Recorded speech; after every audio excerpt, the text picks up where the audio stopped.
Ladies and gentlemen, let's make welcome the debaters for the second round. Here, here. Here, here. Here, here. Let's make welcome first speaker affirmative.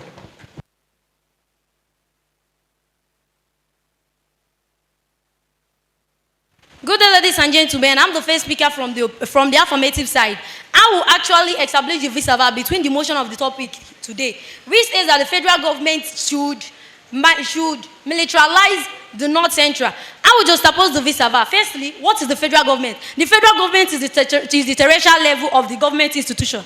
What is militarization? Militarization is actually the increase in the effect of the military forces in any region or in any area. When we talk about the northern area is one of the geopolitical regions that is located in the middle belt of Nigeria. Firstly, let me quote, as was stated by Martin Luther King. He said, "Our life begins to end when we stop thinking about the things that matters." Audience, judges, what are the things that matters? The things that matter is the topic of the debate today. Let me log it in to the point of my discussion. Firstly, my points include security,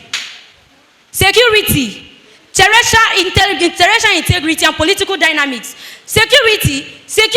When we talk about the northern region is one of the regions that is being attacked and being invaded by bandits, tourists, invading the privacy of the individuals, thereby causing the loss of life and destruction of properties. When we talk about the terrestrial integrity, it is actually the responsibility of the government, of the federal government, to protect the terrestrial integrity of their country in order to assert rules and regulations and conduct that will guide the region, especially in the northern region. Then when we talk about the political dynamics include the complexity and the analysis of the northern area. Why? Because in the North Central, that is where our power is mostly centered. And also in the evaluation and constant evaluation of the political parties that is being involved in the discussion of today. Why? Because the motion of today states, this House believes that the federal government of Nigeria should militarize the North Central. With this only point of mind, I would gladly say that I have confused you. With the glaring points of mind that I've constructively put up, I believe that I've cleared the doubts in your mind that the federal government should militarize the Northern Central. The federal government has to do it in order for the security of the individuals. That is actually the reason why the federal capital was moved from Lagos to Abuja. Why? Because it is in the middle of the Niger Belt. Thanks.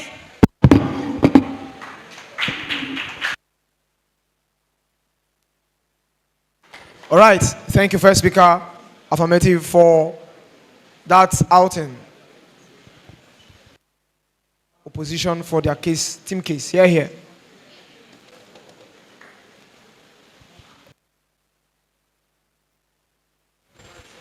It is crystal clear to understand that in Nigeria, only the paranoid survives. I heard the first speaker from the team proposition coming up here to tell me that talking about security in Nigeria, that the militarization is focusing on security in the northern central part of Nigeria.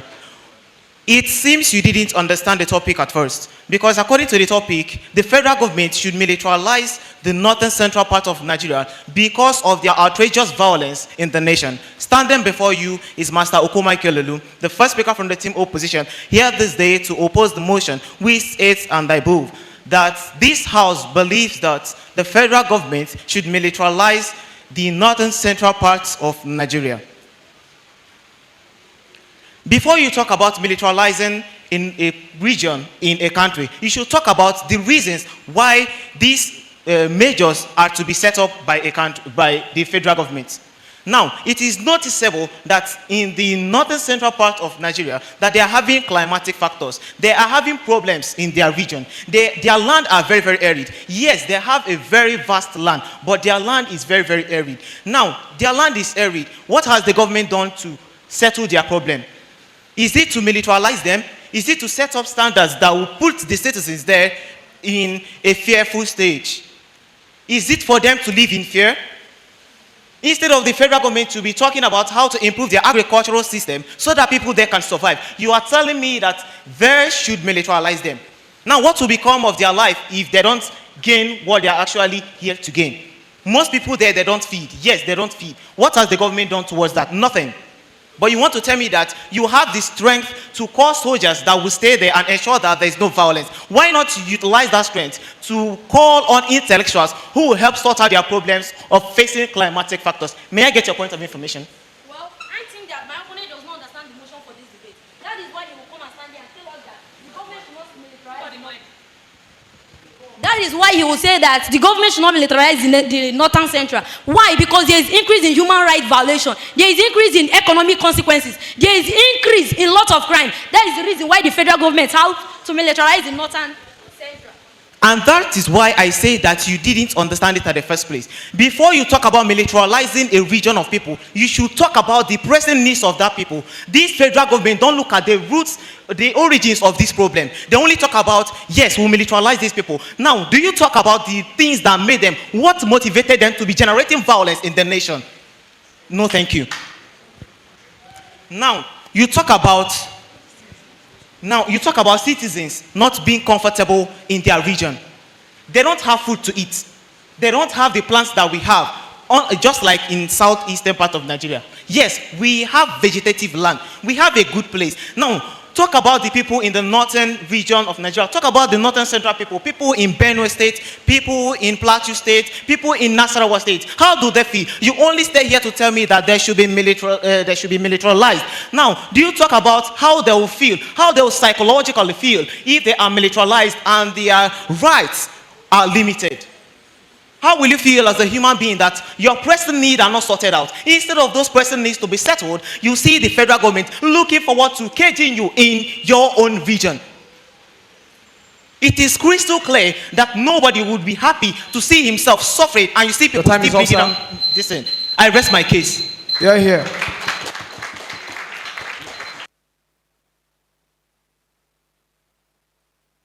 Their case. All right, here. Good afternoon, ladies and gentlemen. My name is Vitalis Rejoice. I'm the second speaker of the affirmating side. Standing on the already established protocol, the content of the motion still remains the same.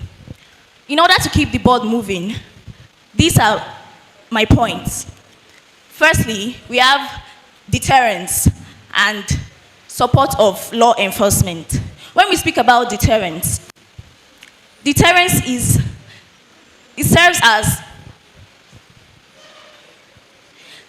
serves as preventing external attacks from rivals. In order to achieve this, there are two aspects to it. There is deterrence of denial and deterrence of punishment.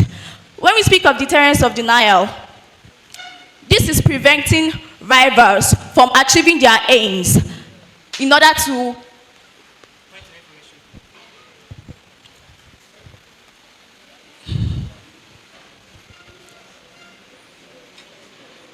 deterrence of punishment. Take your time. Deterrence of punishment. This is the act of punishing the offenders in order to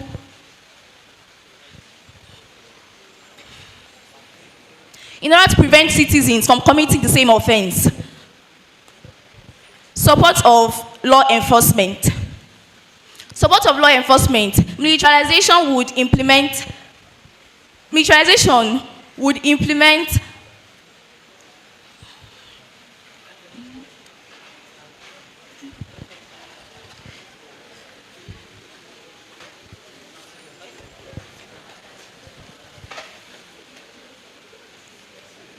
The quorum in the hall, please.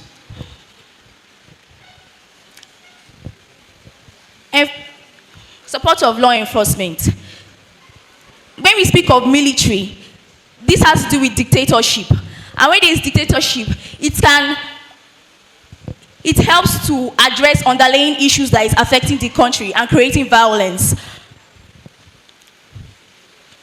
A military system are autocratic. This prevents issues like kidnapping, robbery.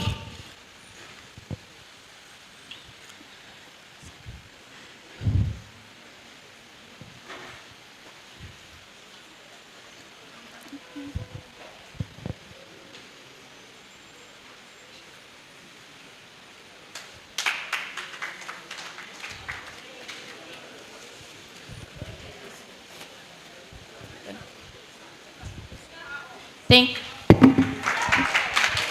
Here, here. Thank you, second speaker.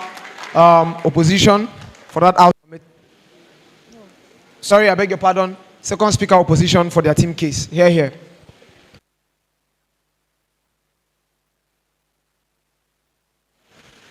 Standing the existing protocol, I'm by name Nachichino Sokalu from the team opposition. Now, starting with, you can see a typical example of what we are talking about. The team proposition came up here and has nothing to say, to tell you that what we are saying is the truth and nothing but the truth. She made mention of law enforcement. Then I asked, what if the government or what if the military should bring up a law that is against our rights? What should we do then? Should we abide by it because it's a military system of government? Actually, coming from the angle of rightly said by my first speaker, he made mention of about the rights of the citizen. Actually, in a military system of government, there is violation of rights, because in a military system of government, you do not have your own idea or your own free will to express yourself the way you should do it. And a system whereby they are doing things in a way that it will affect us economically and otherwise. So in a system of government and also this thing will lead to escalation of violence. When there is this, I'll get to you in a jiffy. When there is a law in this way, or when there is violation of human rights, it escalates to violence. You see a situation whereby people will come up on scope and people will come up on riots, angry, demanding and saying what they are seeing is not right. So because we have the right, we have whatever it takes, we are the citizen of a country, thereby we should know and know what to do. And that is our right, to know and do the right thing that we have to do. We should not be discriminated. We should not be taken as refugees in our own land. When we talk about economic disruption, military does not actually know what it takes for a civilian to treat or to maintain or to be maintained in a country. So that is what I'm trying to tell you. As civilians, we are being oppressed by a military system of government. I thereby stand to tell you today, do not be blindfolded of what somebody else will come up to tell you, telling you that military system of government is the way out. Whereas we all know what harm that it has happened, it has done to us and otherwise. Now coming to the aspect of the North Central. The North Central is a region in Nigeria where agriculture, historical remembrance and other things are being located. Is a place where even at the federal capital territory is being located, to tell you that this is the eyesight of every people outside the country. They are looking at it to know how good we are. So if actually this is being done and being respected by them, then you now know that in this system of government, that history will be respected, known in the country, and cultural, because we are known to have culture, and cultural things, agriculture is being known, and also culture in the sense that, to tell you that if this is being done this way, then we will all move to a higher level. May I get your point of information? Why will your opponent mention that the other Please, kindly sit down. Hello. Your time for point of information was already up. So I still stand on my point to tell you that military system of government is actually bad. It will cause no good to us than harm. Thank you. I rest my case. All right, here. Your team case summary.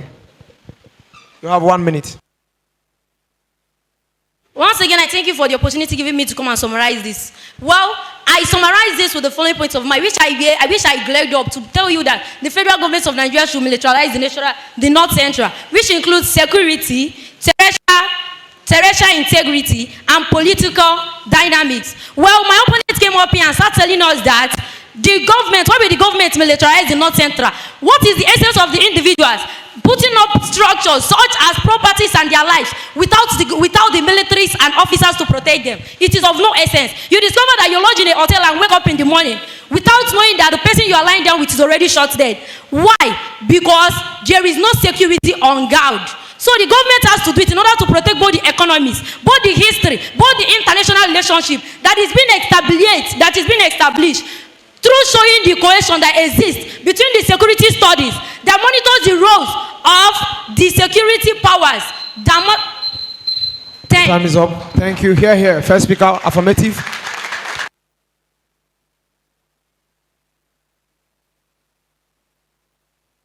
Opposition for their team case summary. Here. After all is said and done, more is said and done. still standing on this already established podium, I remain Uko Michael Lulu, the first speaker from the team opposition. It is unequivocally clear to understand that even the team proposition don't understand the theme of today's debate. Now, how can a speaker come up here to tell me that you willing your property to the military men to take care of it for you? Now, we are talking about the people living in the northern central part of Nigeria, people who are even dying of hunger. Now, if you are dying of hunger, what else do you have in your possession? Even though you have it, wouldn't you be thinking of what to survive of? Now, if someone has something, yes, it is good to will it out to the government to take care of it for you. But in the northern part of Nigeria, that is the central part, people there don't have anything that they will be even willing it to the military to take care of them. Now, with what I and my second speaker have said so far, you understand that if the government doesn't look at the present needs of the people, if they don't look at the economic disrupt that the militarization will cause to the country, to be sincere, nothing will be achieved. Rather, more loss, more deaths, and more violence cases will be reported in our country. I rest my case. Thank you for your time. Here, here. Okay, that brings us to the end of round 2. If you noticed or if you paid attention to the adjudication panel, you will find us having more arguments than in the first round. Did you notice that? Okay, so it was quite, there was how the round went. But finally, we have come to a consensus. Now, let's take a look at what the both teams brought to the table. First speaker, affirmative. Hello, can we have one house, please? First speaker, affirmative, argued. Oh, wow. We are getting a lot of noise from the back. Beacon. Can we have decorum, please? Decorum, please. Okay. First speaker, affirmative, argued 3 main points. Number 1, that militarization is to enforce security, to enforce terrestrial integrity, and number 3, to enforce political dynamics. All right? She explained security, she explained terrestrial integrity. The political dynamics, she just hinted on it. She didn't really say much on the political dynamics. On the security, she mentioned the existence of banditry in the north central region. And on the terrestrial integrity, she spoke to us on the need for the federal government to protect the region from external invasion or attacks, or something like that. First speaker, opposition, began by telling us that in Nigeria, only the paranoid will survive. Did we hear that? Did we hear that? Okay, only the paranoid will survive. This is relevant to the debate for the second reason, for this reason. He said the following. He said, why the North Central should be militarized is because that region is known for violence. Did we hear that? All right. Did you say that? You can't remember what you said? Okay. So, the judges picked that, the 3 of us, we all had that on ground. Do we have witnesses in the audience? He said that, right? So, first of all, only the paranoid will survive in Nigeria. It means we need enforcement. We need strong hand, militarization. That was the first place where they shot themselves on the foot. Secondly, he said that region is known for violence. It means automatically they need militarization. However, we didn't really take it up because opposition didn't point it out to us. Right? But then why I'm saying this is so that you know they didn't argue their debate, what they should have argued. All right? Now, he went further to speak about how the North Central has arid land. Spoke about climate issues and how the federal government should employ experts to, engage the climate and the whole arid land in the North Central. He went further to speak about how militarization will scare the citizens in the North Central. And lastly, he closed by talking about the psychological effect. He didn't explain the psychological effect of militarization, that the people will be affected psychologically. This was on the first half of the round. On the second half, the second speaker, affirmative, came up and she mentioned deterrence and support of law enforcement. Now, in her momentary argument, she said that the deterrence is to prevent external attacks from rivals. And she told us there are 2 dimensions to deterrence. 1 is denial, 2 is punishment. She just hinted a bit on the punishment, that it will deter other persons from misbehaving or from doing what the first persons already did, but no case on, she didn't really explain anything on the denial. Are we together? Was that what happened? Okay.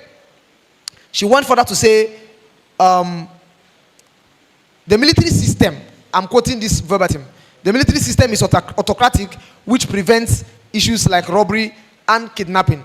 Now, we understood that she was trying to say the military system is strong-handed to deal with, to fight banditry and issues of insecurity that the first person already spoke about. However, the opposition should have capitalized on that autocratic to give them a point. They didn't pick that. All right? And that was it for the second speaker, and she was done. Was that what happened? Okay, so on the team summary, the first speaker, affirmative, came up and she said, she spoke to us on, because these guys are arguing about the government focusing on climate issues in the North Central and the arid land, which he meant farming and stuff like that. Because once you mention arid land and climate, definitely you're talking about agriculture. Okay? Now, the first speaker, affirmative, showed up and said, what is the use of infrastructure without security? That punch cleared opposition out of the debate entirely. What is the use of infrastructure? What is the use of having all these things without security of lives and property? And that was it. And then she went further to talk about the international image of Nigeria, even though she didn't really explain what that was. On their own part, their team summary, he said that there is hunger and poverty in the North Central, the government, so there is nothing to secure. Now, if there is nothing to secure, you had earlier told us that the region is violent and there is arid land and stuff like that. So basically, the issue with opposition was shooting themselves in the leg. We believed that they didn't really understand the motion or stuff like that. Now, there's something I need to point out. The second speaker, okay, I beg your pardon. You didn't draw my attention. I didn't talk about the second speaker opposition. All right, now, please, here are his case. First of all, he said that the military will escalate issues in the North Central because the military, they are not civil and they do not know how to operate, how to relate with the citizens. So was that your case? Okay, beautiful. Now, next he said militarizing the North Central will lead to civil disobedience. That eventually people will begin to protest because of how the military are probably treating them or manhandling them. Now, the major case from second speaker opposition was military takeover, not militarization. So literally they didn't understand the debate. Militarization is not military takeover. To militarize is what we are seeing in the Southeast now. All right? I would have gone further to explain it, but we have another motion on this, so I won't say anything again. I won't say anything again on that. All right? At the end, if we have time, I will explain, the whole stuff. All right? Now, lastly, he spoke about the North Central being the hindsight of the nation, citing that states like Benue, Plateau, and the FCT are located in the North Central, and the whole world is looking at that particular region. Well, we didn't feel that argument held any water, even though opposition didn't point it out. Ladies and gentlemen, speaker point for first speaker, affirmative, 80 points. Here. Speaker point for second speaker, affirmative, 50 points. Here. Speaker point for first speaker, opposition, 55 points. Here. Speaker points for second speaker, opposition, 55 points. Here. Team average for affirmative is 65 points. Here. And team average for opposition, 55 points. With that being said, the winner for this round is affirmative side. Here. And the best speaker for the round, which was where we were having our fight. It was not about who won. Who won was clear. Where we were having a fight was the speaker. All right? But after everybody had to bring their points, just like you do, and eventually we came to a conclusion, a consensus. The best speaker for the round is first speaker, affirmative. Here. Okay, one for Choma. So please, can we celebrate them? Are we having a good time? Are we having a good time? Are we doing a good job? Come on, here for the adjudicators. Okay, thank you. You may leave the stage.